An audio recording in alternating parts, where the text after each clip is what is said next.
time I come in here, something's changed. Where did the chairs come from? Boardroom chairs, mate. Is this a boardroom now? Yeah, and I'm the chairman of the board.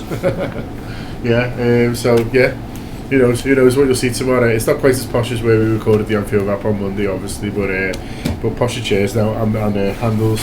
More conservative shoes as well. And arm things that both the same way, so we can't get pulled up on that from Robbo's dad. Liverpool news. Okay, I'll just run through a few things that are going on. Obviously, a lot of the players away international duty at the moment. So Liverpool got there's no other team in Europe that got more than Liverpool. So there are lots of our lads away at the moment. Sturridge has been chatting generally about England and things like that, but also asked about his Europa League final goal. He says he's uses the outside of his foot a lot in training, and he led the move from players he's previously played with. One of the ones he mentioned was Didi Hamann. Saw that. Didi Hamann. Saw that. Paul Mason as well. Was it? Yeah. He's a good Mason, wasn't he? No. He's a good footballer. Yeah, no. Shame about about him now, like. But no, I thought it was interesting. It was interesting that they put Sturridge up. And the way the language around it, because he was talking about not being scared of youth and all that. Yeah. And it's interesting that he's obviously now seen as a senior player, and maybe the responsibility will be good for him. But yeah, what a goal! And I'm glad they spoke about it. Get off the subject. no, it's a valid subject to get on, because people maybe see Sturridge as someone who's maybe quite selfish, like a lot of strikers are, and kind of looking out for himself really. But it was notable towards the end of the season at Liverpool when he was playing with the younger players, when he was playing in that league team that was the kind of reserve team in effect really.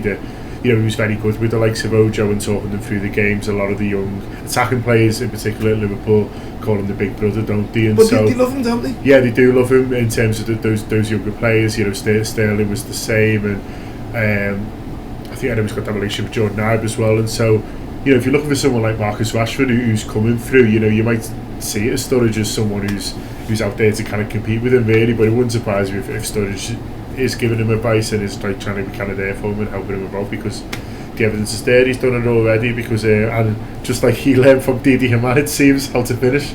Well, yeah. So maybe they can pick it up off him. It all gets passed along. That's the Liverpool way. But doesn't that show aside from that maybe you wouldn't really think about that he does consciously practice this stuff, and it isn't just all natural gifts, and they look at the way other players do things and try and learn and emulate and replicate, as opposed to he's that good at footy, Yeah, not just kind of sending him out and doing his thing. When he talked a lot about when he was injured, how much football he watched as well, Sturridge, about how he was watching different aspects and trying to pick little things up to hopefully improve him. So he obviously is a thinker and a learner, and but I didn't expect him to say he learned finishing off Didi Hamann, I must say. Just a couple of other things around the Euros. Chris Coleman said that Joe Allen will start against Slovakia against the weekend. He's had a bit of an injury doubt, but he's a massive player for Wales. Did you see the main man, Joe Allen? Did you see the Joe Allen Appreciation Day that they do? Yeah. Who was it called him the main man? I think it was Ashley Williams. It was. Ashley Williams says that all the Wales players are in a WhatsApp group, and they have Joe Allen Appreciation Day, probably at least once a week, where they just bang on about how good Joe Allen is.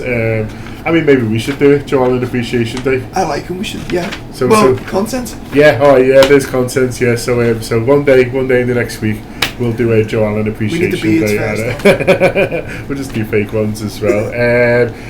The other thing from the Euros as well was quite funny. It's not really on the topic of Liverpool, but Roy Hodgson putting up these big fences to make sure no one got grips of the England team. It was all going to be a big secret who was playing. Then Ray Lewington walks around town with it on a piece of paper. What a dickhead!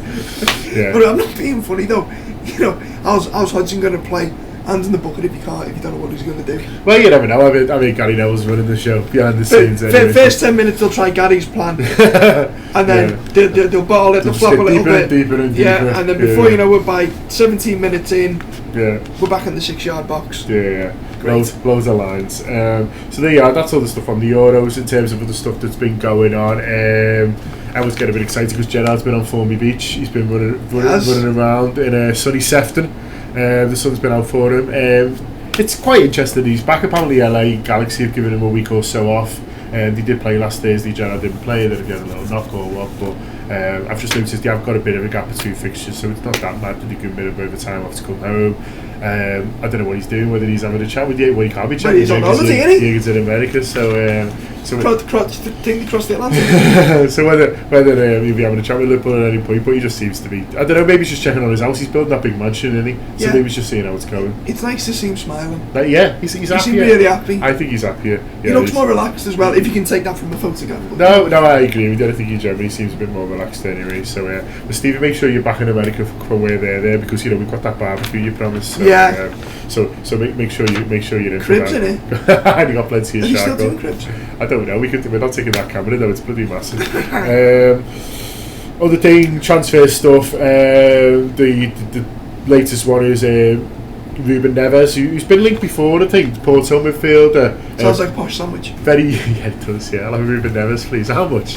Well, 30 million apparently. I'll leave that to Rob. Rob's doing another gutter show tomorrow. They're recording it Thursday lunchtime, I think it is. That'll be out at some point tomorrow. So I'll leave all that to Rob. But that's the latest one. Ruben Neves, 30 million, very highly rated. Who is he? Defensive midfielder. Defensive midfielder. Yeah, he's been along, so more that kind of defensive midfielder. I'm in love already. No, he's meant to be good. Although I don't think he's got away with Portugal, which is quite interesting. But there you go. And the last one, which is obviously related to the Sacco stuff, is the story, which was a bit surprising really, that he'd asked to be suspended by UEFA. The chief medical and doping officer for UEFA has claimed that the substance Sacco tested positive for didn't actually cause an automatic ban. They were going to look into it, but he has to be kind of taken out the firing line, if you like. He also thinks that UEFA should come to the final decision on the outcome soon. So quite what soon is to UEFA, I don't know. I'd like to see them emails, by the way. this sounds very much to me like UEFA positioned themselves. Well, we didn't really ban him. Yeah. You know. Do you know what? As long as he's available for the first day of the season, I'm not too bothered. Well, you know, cost us UEFA Cup, didn't he? You know what I mean? Put us in the Champions League. Barney Roney, talking to you. Not bad. There you are. Well, yeah. Good to finish on a bit of needle. That's been the lunchtime roundup. We'll be back tomorrow when it might be Joe Allen Appreciation Day.